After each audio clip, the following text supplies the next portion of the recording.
How's it going, ladies and gentlemen? My name is Michael Thurber, photojournalist and sociologist here at VEDA World News. Today we have our regulars, and our regulars are fantastic people here. We are here with Dr. Meocha, Mimi Money, and we're also here with Mr. Nicholas. Don't want to give away the first name here because he is technically law enforcement, so let's be safe here. Last time we were together, we spoke about voter registration. Let's talk about that. Let's start with you, Ms. Money. Well, voter registration it's a broad topic when we talk about that. Okay. Let's start with let's first start with why it's important. Why is it important? Yeah, why it's important. We got a lot of things to talk about as far as our community, and what we need as the people in our community. You know, Okay. it's kind of hard to say, hey, this is not happening, that's not happening, or ask why isn't it happening if your voice is not even heard. Correct. So voter registration, I encourage everyone to register to vote, and also update your registry if you are registered. There's no reason to be going to the election polls, and hey, I want to vote today. You know, today's Sunday, I want to vote. And today's a blue moon, I want to vote. And you're not even registered to authorize the full process. So how do people get registered to vote for those who are turning 18 for the first time or may have never voted at any point in a given time in their life? Well, first things first, you would definitely have to be a U.S. citizen. That's for starters. Okay. 18 before a specific I'm not quite sure, but it's a specific time you have to actually be 18, and also be a resident in that area that you're in. Okay.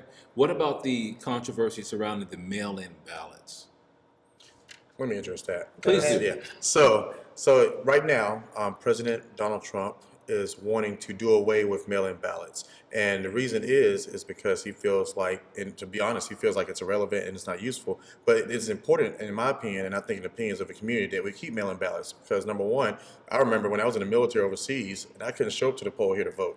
So you were talking about thousands of just South Korea alone, 10,000 service members who can't even send in their ballot or mail in their ballot or do an absentee ballot mail in because of this mandate he's trying to have. Or what about the people that are ADA or have disabilities, versus them? What if someone is bedridden? They still have a right to vote. Elders. Right, elderly people. And also college students. Yes.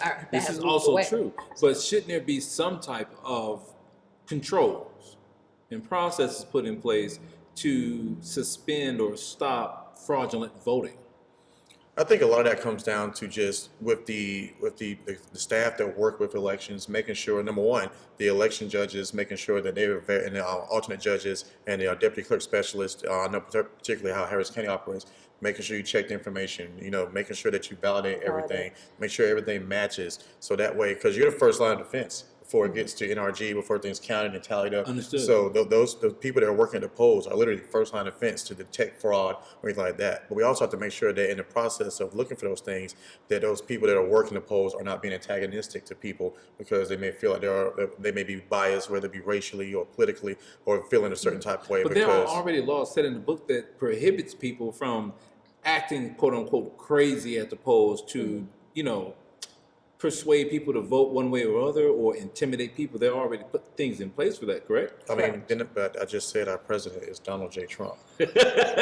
So just to answer your question, there are laws that put that in place. There are protocols that put that in place as well too.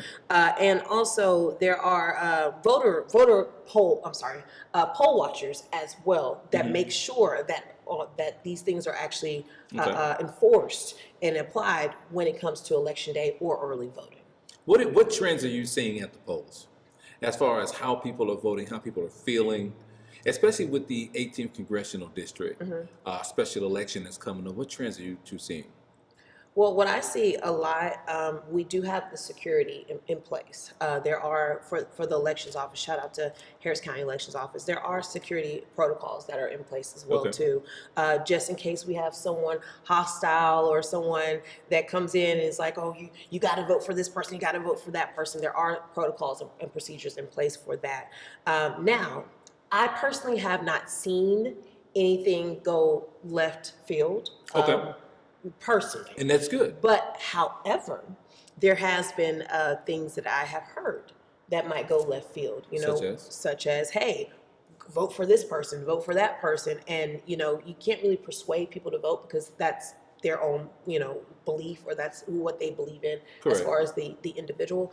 However, what I've seen, and this is actually on social media as well too, what I've seen is, them have individuals come out and kind of bring that to a halt. I do know that we are trained to, I guess you could say, how to de-escalate the situation. Okay.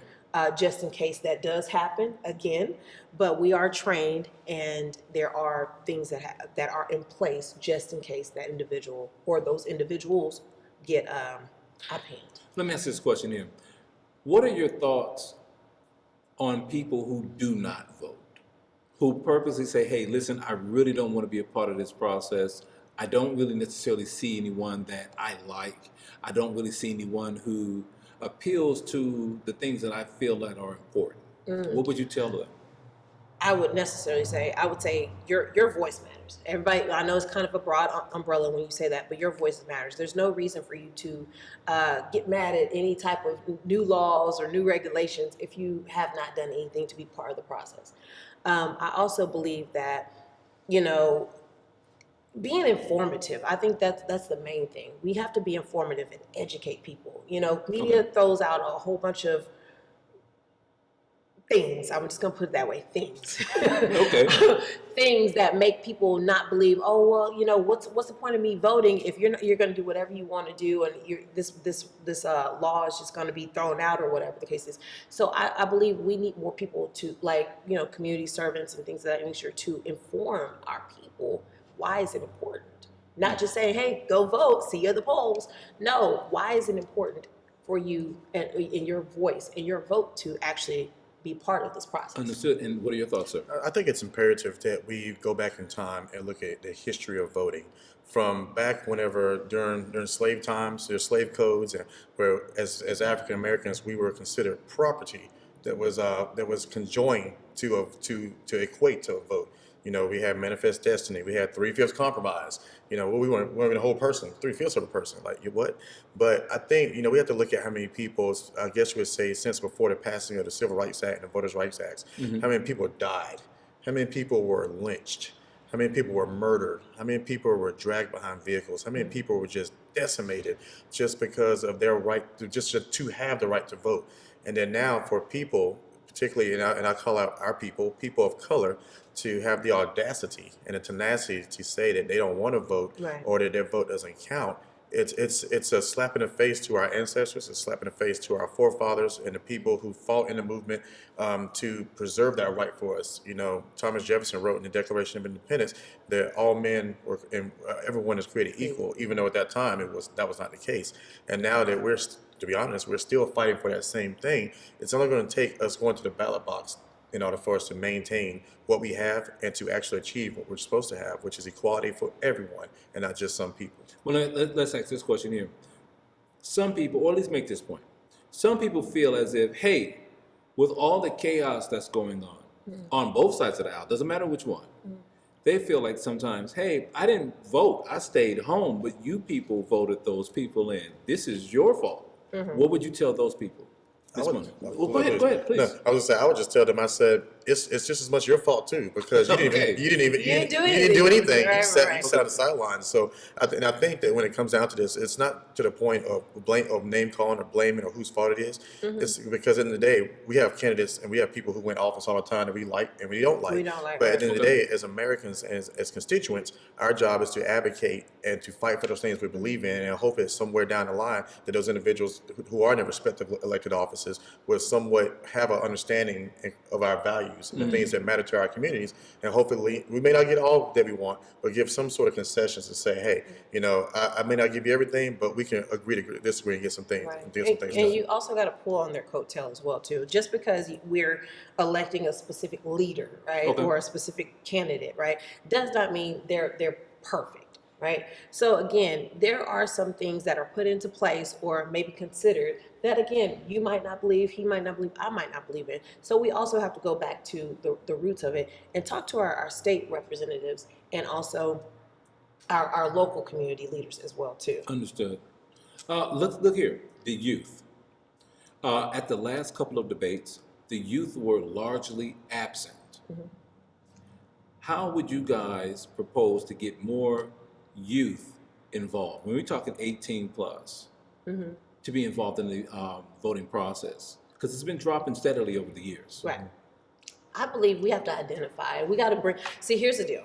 We get to the point where we're so old that can't no one tell us nothing. We're so old where we know everything. Gotcha. But at the end of the day, things are changing dramatically when it comes to the youth, when it comes to different generations. We got to meet them at their level. And what level are they at? Well, to be honest with you, from what I see, they love hip hop, they love TikTok, they love music, anything that's trending. Okay. We have to meet them at their level to make it fun. They're actually trying to figure out, okay, what's going on in their lives as well too. We got to make it fun and interesting with them. We can't just be talking, oh well, this is what happens, that's what happened, this is the rules. No, like kids or the youth, when it comes to youth, the youth, they're rebellious. Let's just be honest. They don't always play by the book. But at the end of the day, we still need to meet them where they're at and listen to what they would like to do or what they want to make it flow a little bit better. Well, let's ask this question. And come together. What are the youth saying? What are you two hearing out there in these streets? Politics are boring. There's no reason for politics. Really? They're gonna do what they want to do and how they want to do it when they want to do it. And can't no old head tell them nothing. Old head. Okay, for those that are watching, I didn't realize I was that old, but okay. that's what I'm saying, right? That's what I'm saying. Like Can you define old head for the all right, people? so if you're OG. What is an OG? We have international people here. OG is they call original guardian. First time I've heard that one before, but okay. Okay, I just made that up. But OG, in street terms, they call original gangster. But just it's in the bracket of being an elderly person, maybe within 20 plus years of their age. Okay. OG, pops, unc, auntie, TT. If you are anyone that is mature, then they're not really, a lot of them, not all of them, but they're not really trying to hear that. They want something that is going to catch their attention and be fun. So and something interesting. relevant. Yes. So I'll tell you this much, right? Okay. Remember that show called Schoolhouse Rock? Yeah. Okay. Classic show, by the way. Classic show. So I like music or whatever. And a lot of things that Schoolhouse Rock has kind of, stuck with me is because, it was a catchy little boppity tune or whatever the case is. And that's actually helped me throughout, my adulthood, my young adulthood up until this point. I wouldn't know about multiplication if it wasn't Schoolhouse Rock. Because my teachers were boring. I love you guys, but my teachers were boring. It was lectures all the time. And so at the end of the day, you pop in a good old Schoolhouse Rock. Pop in a whole good old Schoolhouse Rock. Was that an 8-track? 8-track? No, it's a VHS. Believe it or not, there are a lot of children and younger people who do not know what a VHS is, nor a Betamax. Or a CD. Oh, yes. Believe it or not. Right. CD. So, just signing CDs? She was yesterday. Great. She was. Bringing it back. Yeah. So just the tactics, we got to actually bring that back. I don't know, what they like these days, but I do know everybody can identify with music or the rhythm of music or dance or maybe the artistry behind that. And again, like I said before, a lot of what I know now has been because of Schoolhouse Rock. Understood. Your thoughts, sir? So I do agree with Dr. Money about being relative. You have to be able to relate to young people as times change, the generation is changing. But at the same time, I also, keep it fun, but also give them the harsh truth. Right. It's important that What is that harsh truth? And it's important that we let them know the things that have happened, the reason why things are the way they are, what is potentially could happen if they don't take the necessary steps now to fight for the future. Because right now, at this very moment, the fights and the conversations, things we're having now are for their futures.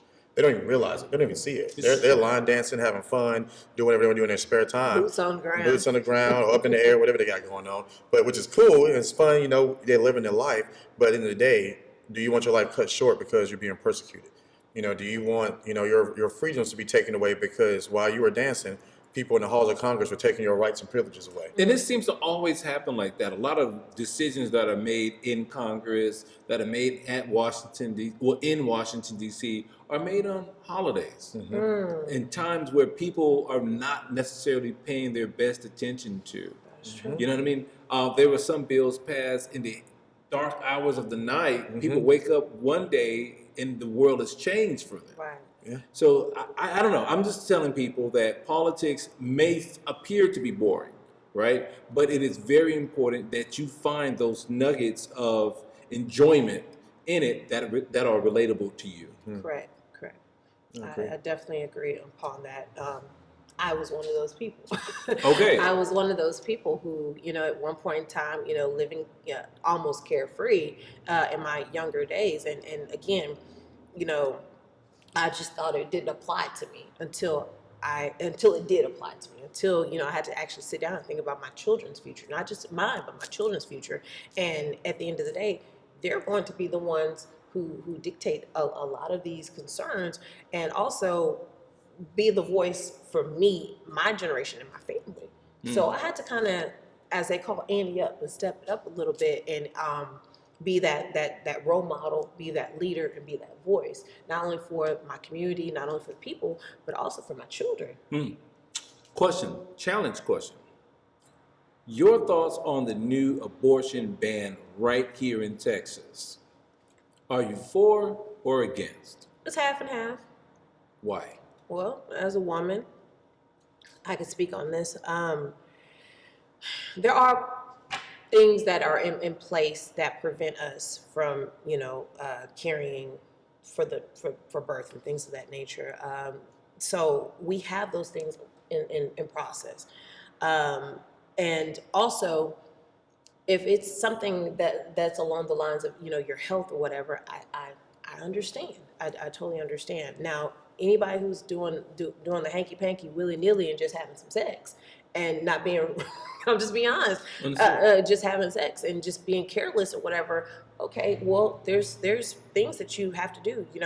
You reap the benefits, not the benefits, but reap the consequences behind it. Okay. I'm gonna speak for myself. As a mother at one point in time, at the age of 18, I had my first child. I got pregnant at 17, had my first child at 18. Now, as anyone can see, that you have the opportunity to go get an abortion and pay your money and let that be that. But at the end of the day, I knew I had a responsibility. Okay. It had nothing to do with my health. My health wasn't affected at the time, and I had to do what I need to do. Understood. So I had to put my my big girl panties on, my big girl britches on, my big girl pants on, and step it up or whatever. And yes, as a 17/18-year-old, yeah, I knew the process, I knew the procedure, I knew if you had some sex, that was going to happen, maybe. Depending on if you're lucky or not, but I knew that was a possibility. And so at the end of the day, we got to put things in place where we have to just start holding ourselves accountable for things of that nature. Now, if you are taken advantage of, that's a different story. Understood. Yeah. Your thoughts, sir? I feel, or should I say, I think, as a man who cannot experience the things that a woman can experience when it comes to things pertaining to her body, I feel that there should have been a better way to streamline parameters to set for this. I just feel like a delegation or of a bunch of old guys who have never experienced what women can experience, making decisions on the behalf of all the women in Texas or throughout the nation. I just don't think it's right. I think it's, to be honest, I think it's kind of sexist. If that's the case, then so that means that all the women in Congress should be able to come together and say that men must wear contraceptives at all times when they're having sexual relations. So I just feel like that parameters can be set, and I say can, but at the same time, I feel like if my mom always told me never go through life setting expectations without experience. How can I set Understood. expectations for something like that I'll never have experience in? But one of the biggest things that men complained about was, hey, I want to have a child. How can someone deny me fatherhood on their own discourse? Free will? But that kind of sucks for the man, doesn't it? I mean, it can, but at the same time, the man, as a male or as a man, you have to recognize who you're involved with, who you're in a Right. relationship with. This is true. Those conversations need to be had, so you don't, like you say, you're not just out there willy-nilly doing whatever and not thinking about the consequences of your actions or the lack thereof if you are wanting a child and she's not wanting to do that. Because in the day, she has to govern her body the way she sees it fit to protect herself. Because again, she has to carry that child for 9 months. 9 months, While you right. get to stand by and sit by and watch and complain about her fussing and complaining, but she still has to go through those things. She has to go through those changes. Right. She has to go through, or you still gonna feel the same way about her because she's gonna look totally different when you see her after the fact. So there's a lot of things that just besides physicality and a man wanting that mentally and emotionally has to be evaluated. Right. Well, let's just go back to the No, go ahead. roots. The Bible says, the Bible says that, we should, of course, marry before any of that anyways. Okay. On top of that, and I'll throw it all the way back, elementary terms, first comes marriage, then comes the baby carriage and all that other stuff, right? So, yeah, I agree on that. But again, like I said, there should be situations into place, maybe mentorship, maybe more educational workshops, or perhaps that kind of give people a hint, a clue, or understanding on what can we do. I know can I say this, back in my day? Back in Yes. my day. I can say that now. We're still back there. Yeah, but I know when I was younger, we had sex education. And, me growing up in the I guess you could say a Christian-based home, they were really light on talking about sex. Like, it was just like Something that was taboo. you can't really talk about that. You can't really, if you talk about it too much to the wrong person, you're going to hell type of ordeal, right? I'm just being honest. I'm just being real. But I got what I could get from what from schooling. I got what I could get from just asking those type of questions to some of my peers that actually were pregnant, unfortunately, or were having sex, unfortunately, and reading books and things of that nature. Not trying to get pregnant, not trying to have kids or nothing like that, but just trying to prevent these matters and these factors. Okay. But I do believe that there should be more mentorship into place about that. Well, the teen birth rate has significantly dropped. In fact, birth rates around America and around the world has significantly dropped. What is your stance on how we should combat that issue, besides the obvious? Goes back to what you were saying, abortion. Everybody is able to be accessible to this stuff.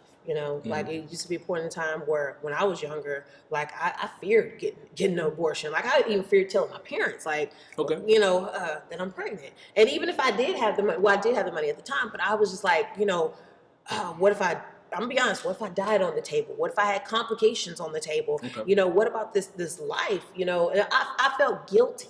I felt guilty if I would have done that. And I'm not gonna lie, it was presented my way. Now, did I agree with it? Absolutely not. But again, I just had to think about the consequences. And then let's just go in the spiritual realm.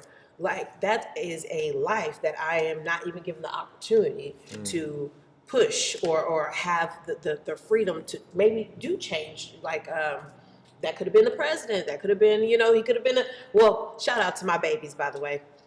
But It's okay. that's my babies. But yeah, so with that being said, and he's not the president yet, but he's gonna be somebody. This is my first child I'm speaking about. But my shout out to my baby girl and shout out to my baby boy as well. But anyway, those are individuals at that time that possibly would have never got that opportunity to change the world. Understood. Sir? So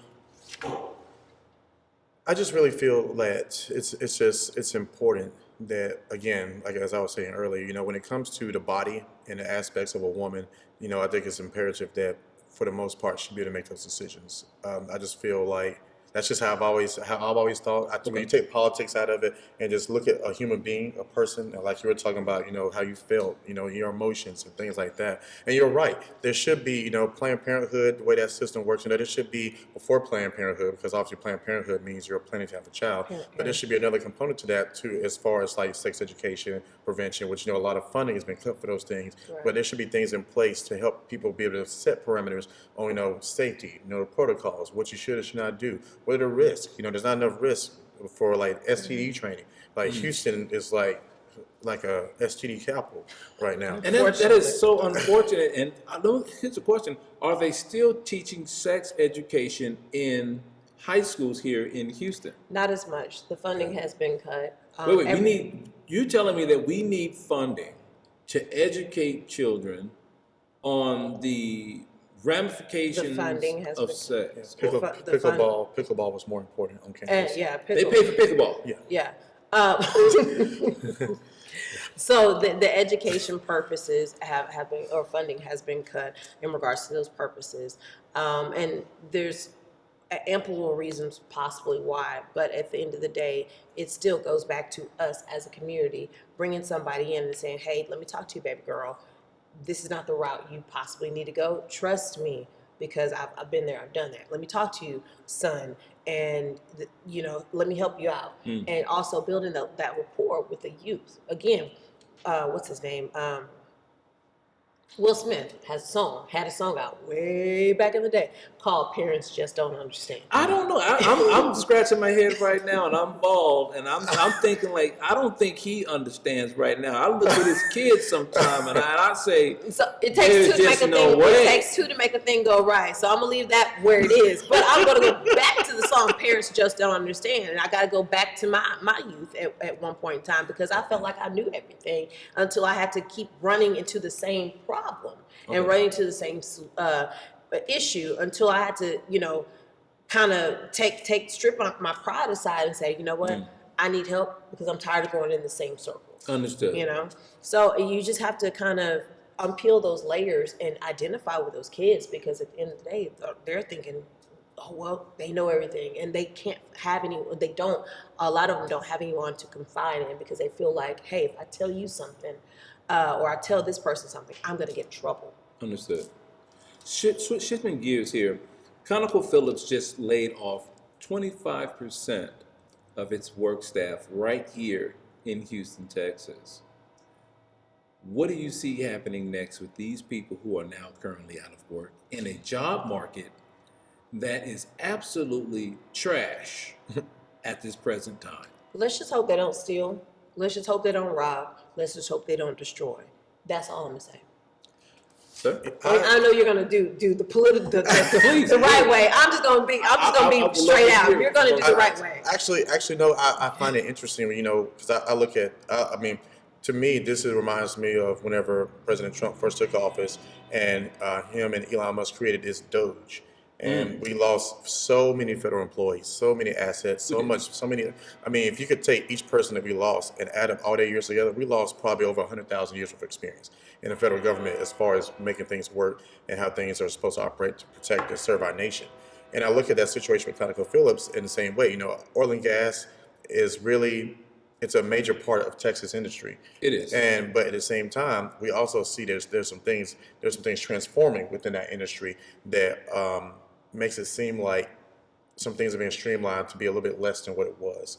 And it's kind of concerning too, because, President Trump rolled back all the EPA stuff, all the environmental things, stuff like that, which means that all the jobs are dealt with making sure that the solid waste was being dumped properly or being put away, making sure that there was safety protocols. I was in the Navy, so we had MSDS logs where we checked everything. We had to make sure, we have gas turbines, stuff like that, just the protocols for how everything is safe, checking everything. I just feel like it could be detrimental. And this isn't the only industry that's going to be affected. This is just a start. And, with the interest rates, financially, how it's hurting the country right now with things where they are. And it's But they did just lower them. They lowered them, but that still doesn't do enough, because you can lower the interest rates, but people are still starving. People still need food. People still need money. People are still in poverty. Things are. I went to Walmart the other day, left out with 3 bags and tried to figure out what I spent $108 on. Really? With 3 bags. So it's like, at the end of the day, it's like, what's really happening. And what we don't want is another Great Depression to hit the nation, or anything similar to what we don't want is a financial pandemic. And that's what we're slowly heading towards.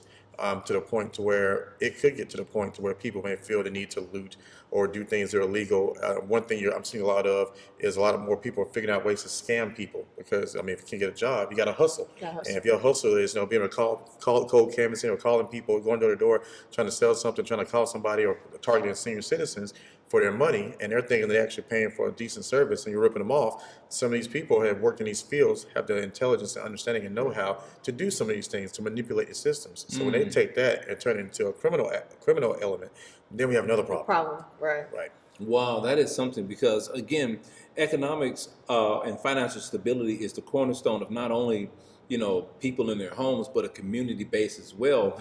As law enforcement, what are you seeing right here in Houston, especially in the 18th Congressional District, because that is a hot button ticket right now.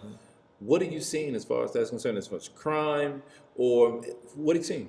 I live right smack dab in 18th Congressional. Wow. I live 3 blocks from the federal building. Did it change for you? It hasn't changed No, as far as it didn't change, thank God. But I'm seeing a lot of trends. I live in Midtown, and I see crime is starting to pick up a little bit more than usually. I mean, I used to could walk out of my apartment and not see one homeless person. Now there's 2 or 3 of them on the sidewalk as I'm walking out, because they're being shifted and moved from different places, and they're trying to figure it out too. They're people too. But within the district, I feel like, or within that area, I feel like there's a lot of people who mean well, but they're not putting their money where their mouth is. They're not putting their foot. They're not. So there are a lot of people. You have neighborhood groups, super neighborhood groups. River Oaks is down the street. Everybody wants to go. They had a pit meeting last night, actually, in River Oaks area. They want to talk about the crime and what's going on. They want to ask, the police chief and Director Satterwhite, about the homeless people and the vagrancy and stuff like that. But at the end of the day, if you're not doing anything to contribute to help make the change happen, and all you can do is bring up complaints. Go ahead. So let's just call it spade, because it's not Please. it's not a heart at this point. People are pocketing money when they shouldn't be. And Okay, when you say people, we would love to hear names, leaders, please. I'm not saying no names, and people know who they are. I ain't got to do all that. Okay. But I will say people, organizations, leaders are pocketing money and being greedy at the end of the day, and that has to stop at this point. It's not a secret. It's not hey, hush hush, we're not gatekeeping at this time. We're tired. We are tired as the community. We're tired of these things happening, and then when we're looking for change, or we're looking to make changes, well, we don't have the money, or this is the budget. No, we don't have the budget. We're not going to eliminate this. This is why we got grants, and we got all these things that are being issued into the community. Now, where is the money? Where is the funds? Oh, it's in your pocket. Oh, you got a helicopter? Okay, let's talk. Wow. It's a lot of homeless people. Where are these people supposed to go? I mean, it's just baffling that you have such a large city. 700 square miles for those that are looking at this broadcast right now. 761. Thank you for the correction. 761 square miles. That's what makes Houston, Houston. And we have a endemic, really, of homelessness running rampant through our streets. I see them all the time. Downtown, when I'll go downtown for something, they're sleeping right in front of City Hall. Right. I want to say this as well too. There's a lot of homelessness, especially in that area that you mentioned. Okay. But most of the homeless individuals are veterans. Most of them. And that is so unfortunate. I didn't mean to cut you off, because that hits home for me. I believe veterans should be first priority. Well, let me get the church finger real quick. Please do. So they are veterans. So they're used to being in these situations where you have to kind of sleep outside or sleep. But that is only for field training exercises, and we don't like that. Most of them have been through the PTSD situation where they're used to these type of ordeals and things of that nature as well too. So it's nature to them. They don't want to hear, and there are facilities now. Some of them may be booked, or some of them may be overflow or whatever. But there are facilities here in Houston that will bring the homeless in and will take care of the homeless. But at the end of the day, if you have a curfew and you do not want to abide by those rules, well, you know what? I'm just going to go sleep on the side of the road, under the bridge. There's no rules. We're carefree. And on top of that, we'll go in the forest, because there's some of them in the forest or in the woods as well too. Or by the bayou. Or by the bayou. And no one is going to bother me or even say anything to me. And just in case somebody wants to arrest me, well, you know what? That's fine too. Because again, 3 hots in the cut. There you and go. I'm right back out. There you go. Because it's a Class C misdemeanor. there you go. So, and that's just part of the situation. Now, there are individuals that are actually homeless, and they're looking for places to stay. They're looking for shelters. They're looking for food and things of that nature as well. But and I can't speak on all of it because I don't know every aspect of homelessness. But I do know from what I've seen and what I've actually talked to. I talked to the homeless people too, so they I believe you. I talked I to do believe you. I talked to them because they got some good little knowledge nuggets that they want to give too. But as far as that goes, they do not want to be confined in any type of stipulation where I got to go to the shelter and I got to be back by, and I got to fight for a bed by 7 o'clock. 760 plus square miles, my dear sir. How come we do not have an area allocated in Houston for homeless people to actually go?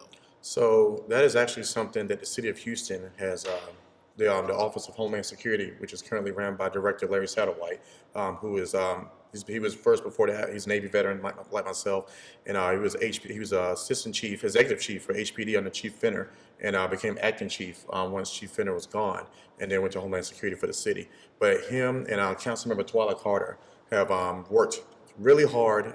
They even came out one day, because I'm a parking supervisor at Astros, they came out one day and brought Harris County constables, veteran groups, all type. It's probably like 200 people up on the Lot A over on Chartres, up under the 59 overpass.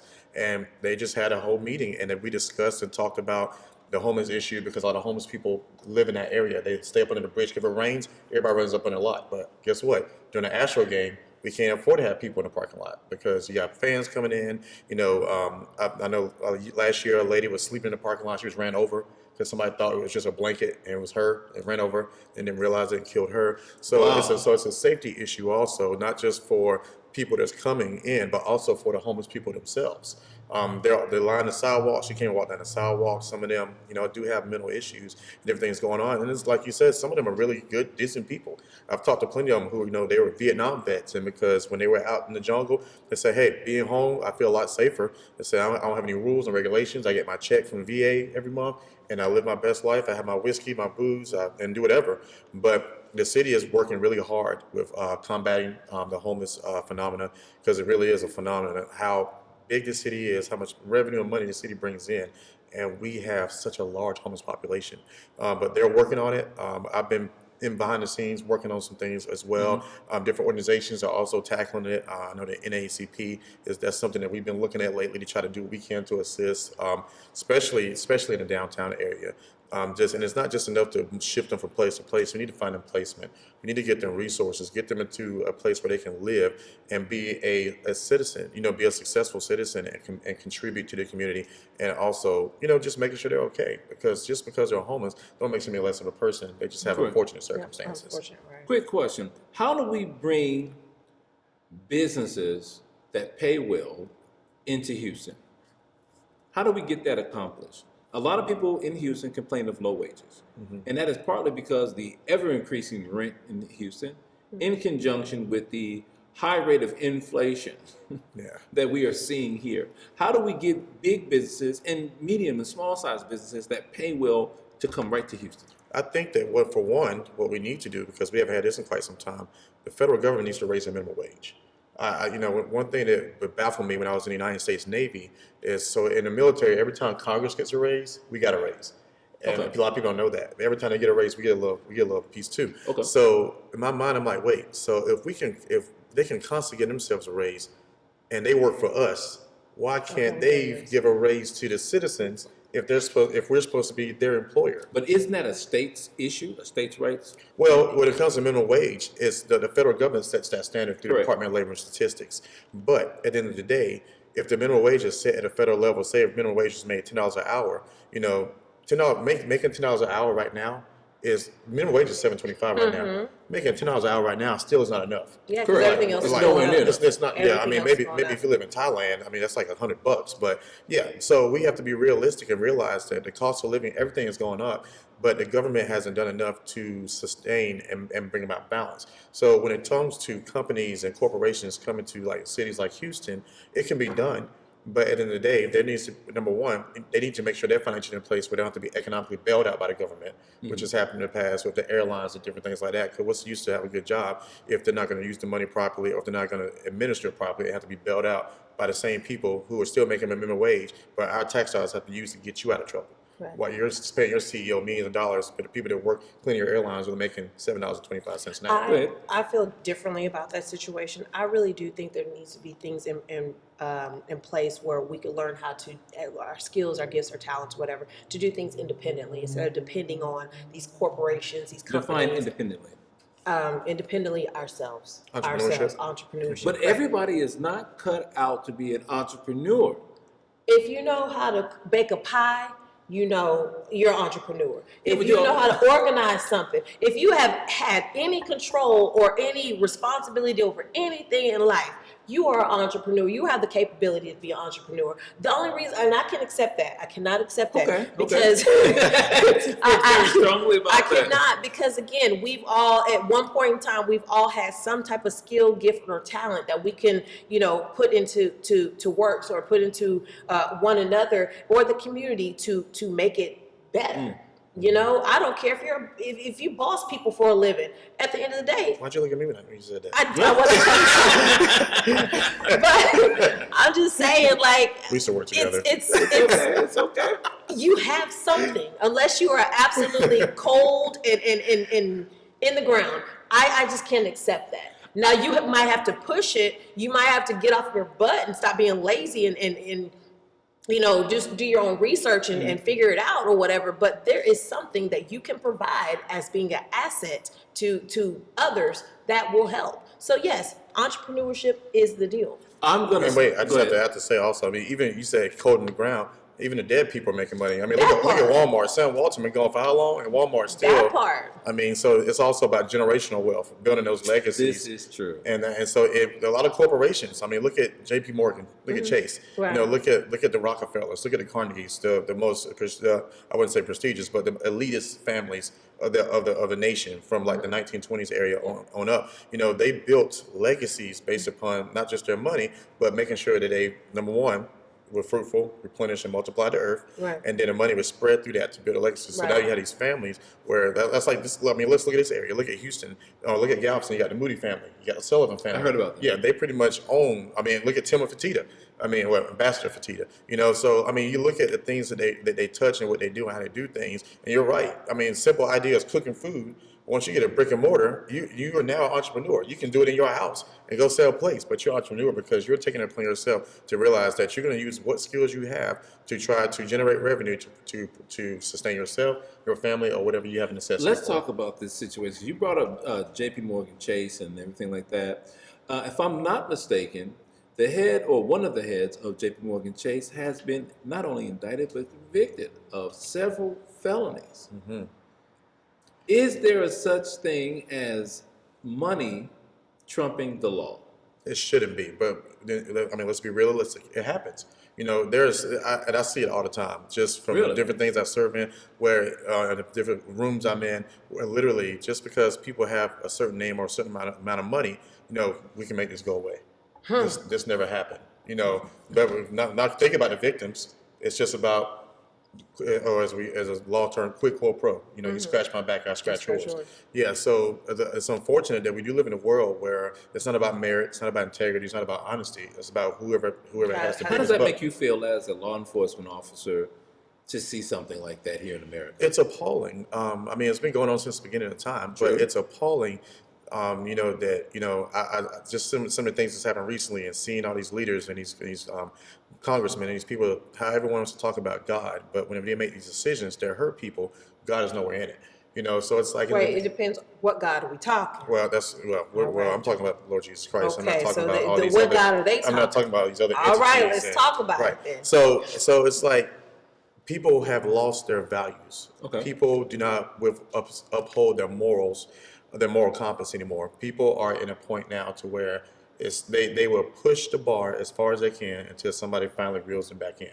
So if I can say that I want to be the president of the United States and I'm going to start deploying troops all over the country like it's a war zone, even though it's not, as long as we call them back within 30 days so that Congress doesn't hold me accountable, I'm going to push the bar. And you know what? Since my party controls that particular, the government pretty much, you know what? I might keep them there 32 days just to see if anybody actually says anything about it. Yeah. You know, Yeah, they're right, keeping it right. up. So with a lot of people will push the bar or push the margin just to see how long they can get away with something. And then finally, whenever, excuse my French, when the shit hits the fan and it goes down, everything goes downhill, now they want empathy. Now they want you to be like, well, what about this time? What about that time? Should the federal government be posse comitatus act? I understand.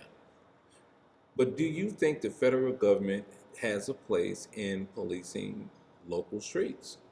Especially with the law enforcement shortage that we have all across this country. People got to do right first of Yeah. all. You got to start from scratch before we even go different layers. You got to start in house. You got to start at home first. People got to do right, and it goes back to our local leaders and politicians. That's just bottom line.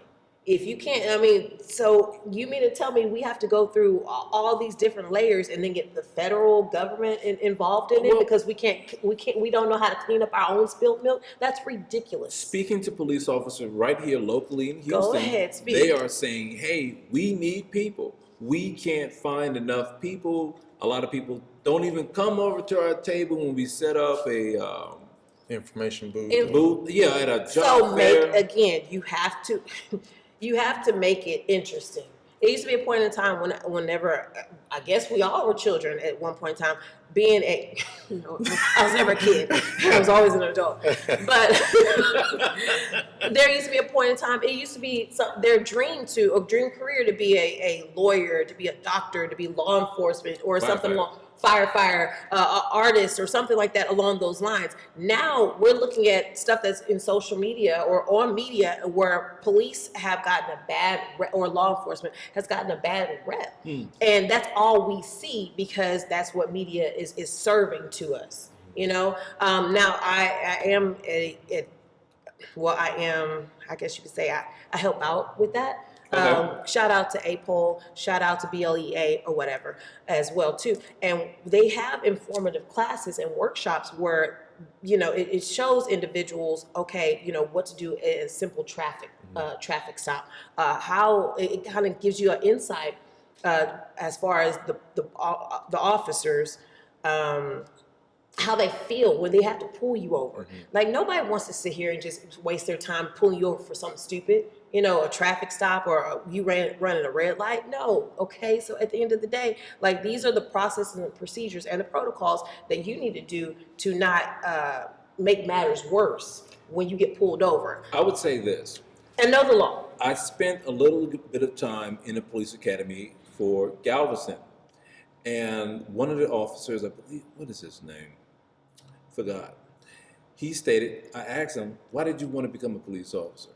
He stated, I like to drive fast, you know what I'm saying, pull over people's cars, be nosy. That's what he said. So you watch Chips. Got it. Is that a best practice? Is that a good mentality for law enforcement to have? No, I'm gonna let you do. Well, I'm gonna say no. Yeah. As a citizen, hell no. Because at the end of the day, I pay you or I pay my dollars or whatever the case is to protect and serve, not to sit here and harass me over some bullshit. That's just bottom line. I need you to protect me when there are things that's going on in my community that I do need help with legally. I don't need you to be pulling me over and harassing me and where you going? Don't ask me where I'm going. Let me know what's going on. I know you pulled me over. You said I ran a red light. You said I was going too fast. Whatever the case is, don't keep on escalating things because you need to hit a quota or you need to be the big bad wolf in the building. I have no time for that. Okay. And shout out to Chief Noah Diaz from Houston Police Department because he got rid of the quota system for HPD. So they actually had a quota system here. Most law enforcement agencies have a quota because I mean, let's be realistic. Look at a small town like Kima.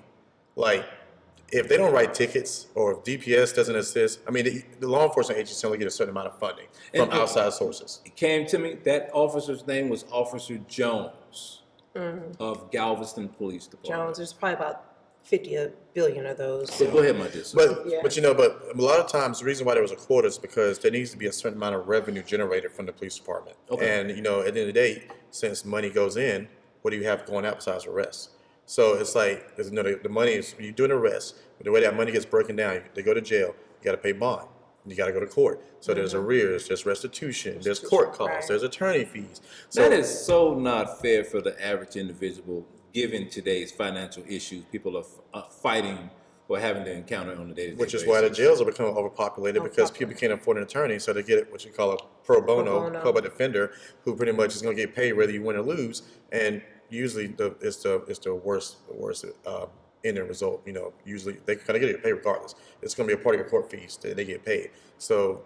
And I'll say this: I was helping someone because being on the executive committee for the NAACP here in Houston, I deal with criminal complaints, things like that. And just reading some of the letters that I get from people that are incarcerated in jails, because I get letters from all across Texas from people that are in TDC, TDCJ, and different things, and just reading how many times they communicated with their attorney, and Harris County Jail, how many times they reached out to their attorney. I'm like, there needs to be some laws put in place on how that whole system is governed. As far as like public defenders, pro bono, I get it. You're a court-appointed attorney, but you need to do your job. Like, why am I trying to contact you or being given a runaround because I'm in jail or even out and I can't get in touch with you? But my life is on the line here. My freedom is on the line here. I can't reach you. You don't call me back. You don't email me. But in the day of court, you show up like everything's all good. But I haven't heard from you in 2 weeks. Let me ask you guys a question. Since we're talking about law enforcement and criminal justice, for people who get charged, indicted, they go through the entire process, and they're forced by the courts to get the case dismissed or thrown out. Should they be compensated? Given the fact that once you get charged with some things, you can lose your job. You can lose your license. Your life can ultimately change within a week. Right. Should these people be compensated, and should there be a bill introduced? I think so, because time is money. It is. That's just bottom line. I'm spending all my time trying to prove my innocence, and you're resetting my hearing. You're resetting my court date. You're trying to gather all this information up, and to begin with, maybe you don't know. I don't know, but they say innocent until proven guilty or whatever. But at the end of the day, you're wasting my time at this point, and I'm giving you information to say I did not do that. Now, on the flip side, if there is information given or proven that I did what you guys said I did, then all bets are off. But if everything else, if I'm actually innocent, I ain't got time to be playing around with especially if y'all. they're found innocent. Right, and I agree with what you're saying, but I also look at it from a law enforcement standpoint. Okay. Whenever something is dismissed or is dropped, and maybe just because there's a lack of evidence, or maybe the officer didn't do the paperwork right. A simple thing is not remembering to Mirandaize someone, which means you didn't read their rights. Can't get a case dismissed, even though they're guilty as hell. But if you do not tell them they have the right to remain silent, anything you said, if you don't go through that spiel with them, they can technically say, "Hey, I didn't know my rights. I wasn't aware of my rights." And there are some judges who actually, because that's a constitutional law, Right. there are some judges who are constitutionalists who say, "Hey, you didn't read this guy's rights." So how can that be even proven? Because again, in a situation such as that, people don't know. People Right. just feel like, okay, I got arrested, and that's that, and this is what the fine is, or this is what the fee is, or this is what the consequences. But thankfully, locally, especially by HPD, Harris County Constables, Harris County Sheriff's Office, anytime anyone engages with any potential situation, their body cam has to be on. What a lot of people don't know about the body cams is that the body cams, when you cut them on, it is actually able to record backwards 2 minutes before the actual cam is actually cut on. A lot of people don't know this. So, so when it comes to IED complaints and people complain about stuff, that officer may have just cut his body cam on, but while he was in his patrol car talking to his partner, and this may be someone they've been terrorizing, that body cam picked that up. So that shows motivation and intent. Right, but the issue is a lot of people who are arrested or have issues like that, they don't go forward. Number one, they didn't know how to properly report it to even go to internal affairs or to make a complaint. So they go through the system and and they stand before a judge, but there's other protocols that they're taken to where it could have been thrown out because all you had to do was report to internal affairs. Because obviously, if this is something that's been repeatedly happening with this particular officer, then this officer has a history of doing these type of things. And I did some research as criminal justice chair for the Houston ACP in some past cases over years. And I found out that I'm not going to call that person's name, but there was a police chief who was smart enough to realize that they were getting a lot of complaints about HPD officers. And he realized that if I was able to shift complaints, segue them through someone else, it would not always show up within, because if it gets weeded out through somebody else, it won't make it to the department to our ID numbers. So what he did was he was shifting it, and it was going to the NACP. And so if it got to when the complaints or things came through on that side, if they didn't feel like it was worth going to ID, it didn't make it. Because they feel like they handled it, or they felt like it was hogwash, whatever the situation was like that. So, which means that he was able to do a lovely press conference and say, hey, this year our numbers are down. Well, that's because half y'all complaints didn't even make it to the department. That part. Right. So it's the lack of transparency also creates the situations like this.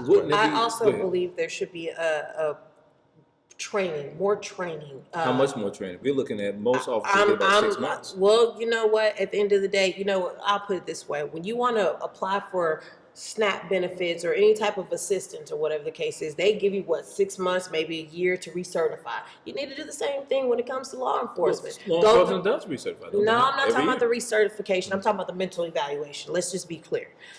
Okay. I'm talking about that because they endure so much when it comes to homicide. They endure so much when it comes to, even stupid stuff. I'm not going to say stupid stuff, but minor stuff as far as traffic, tedious incidents. There you go. Mm-hmm. Thank you, law enforcement.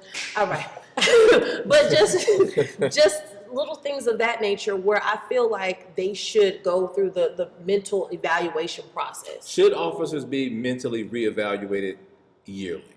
I think I feel like if when it comes to things that are more drastic, like sex trafficking, homicide, coming across a deceased person, things that are very traumatic. I think that those officers should more frequently be, even with the higher ups, a lot of people make it to these special operations divisions like homicide. I'm like, but who's checking to make sure their clock's ticking right? Mm-hmm. No, you can, look at Houston. Every morning I wake up, there's murder. Right. So, I see the same detectives on TV talking about these cases. I'm like, how do you go home to your family and you're able to be fully for them without thinking about when you go back out that door? I got 6 homicides on my desk. I got all these cases, and I'm pretty sure everyone's seen 48 hours. So after 48 hours, you pretty much got a cold case. Right. So does that just get sit in this file over here? Well, they found all those bodies in the bayou just recently. Right. Right. I think we're at 14 this year. 14 bodies were discovered in five Houston in 5 days. 5 in 5 days. What is Houston going to do about that? I know Mayor Whitmire, Chief Noe Diaz, and the homicide captain did a press conference, I believe, yesterday, just kind of give some clarity. First thing Mayor Whitmire wanted to make sure that he says that there is no serial killer. That was important to say because I've heard that a lot, and people have asked questions, and I'm just like, I said because there's not a lot of connections between a lot of these cases. I've seen where some of the victims were indigenous, and Mayor Whitmire was right. There's situations where if people in the homeless communities, if someone's deceased, they're not going to sleep by a dead body. If you're by you, just that's just how people think. But there's a lot of things that have been clarified, and there's some things that's in question. The young lady that her body was found in the bayou, that was very unfortunate. She's 20 years old, U of A student. I think she was at an honor school there. Very well known, very liked, very good person. And something happened to where she was one of those victims that was found in a bayou off McGregor Way. And it's like when these things happen, I think it's important. We have to make sure we give our respect to the families, give them their time. Make sure we can do something to help if we know them. Give our condolences. But at the same time, this is also a time for us to make sure we encourage the public to be more alert, be more vigilant, be aware of what's going on in your surroundings. My question is, what prompted these bodies to show up in the first place? Was there a water drainage? What happened? A stoppage or something? Well, I think over time the water, depending upon the current, it's going to push you to a certain area, and eventually, if you're wearing clothes, the clothes are going to snag or grab hold of something. Because if you walk to the banks of the bayou, there's sticks and twigs. There's wildlife out there. There's all kind of stuff. So it's easy for a body to get stuck on the side, and someone jogging by and look down like, oh man, that's a whole person. And it happens. But we have to also face the facts that said, people's bodies coming up in the bayou is not something that's just been happening. It's just been happening more recent and more commonly. But last year, quite a few bodies were found in the bayou, whether it be for maybe people drowned, maybe people fell in, maybe it was same things, more malicious intent, or whatever the situation may be. But it's just very unfortunate that this seems to be happening now at this time. My condolences to the families, the victims, and everything that's happening with it. And I hope, again, that people in the community are aware that if anyone knows anything about any of these things, I hope that they go to law enforcement immediately. Because at the end of the day, if that was someone you knew or cared about, you'll want the information to be put out in the same setting. So, but more importantly, just be vigilant. Move in groups if you can. Don't be by yourself in the parks and stuff like that. Me personally, I love going to Buffalo Bayou Park to jog over by Eleanor Tinsley. But of course, that's a hot area for crime, vandalism, cars broken into. Yeah. Like the crime is intensifying in that particular area because with Allen Parker right there, it's an easy escape route. By the time they hit and do whatever they want to, they're right back on the road. They can go almost any direction from that area. I tell you, one thing most folks don't like is a thief. You hear me? That's correct. Most definitely. And a liar. Habituous liar. Habitual. Did I say habituous? Habituous. Well, whatever, bitch. I think you were Liar. thinking about hibiscus Whatever. tea. Some hibiscus tea would be good right now. Hibiscus liar. But a serial liar. So at the end of the day, yes. I say a serial liar. That's a compulsive. So whatever the case is, we don't like lies and we don't like thieves and we don't like crooks, all right? Hey, you're pissing on some of my politicians. Calm Hey, down. well, Oh my whatever. God. Hey, if the shoe fits, wear it like Cinderella, honey. We are most definitely wrapping things up here. Dr. Money, where can people find you? You can meet me at all social media sources at Miss Mimi Money. That's MissMeMeMoney. And Mr. Little, where can people find you?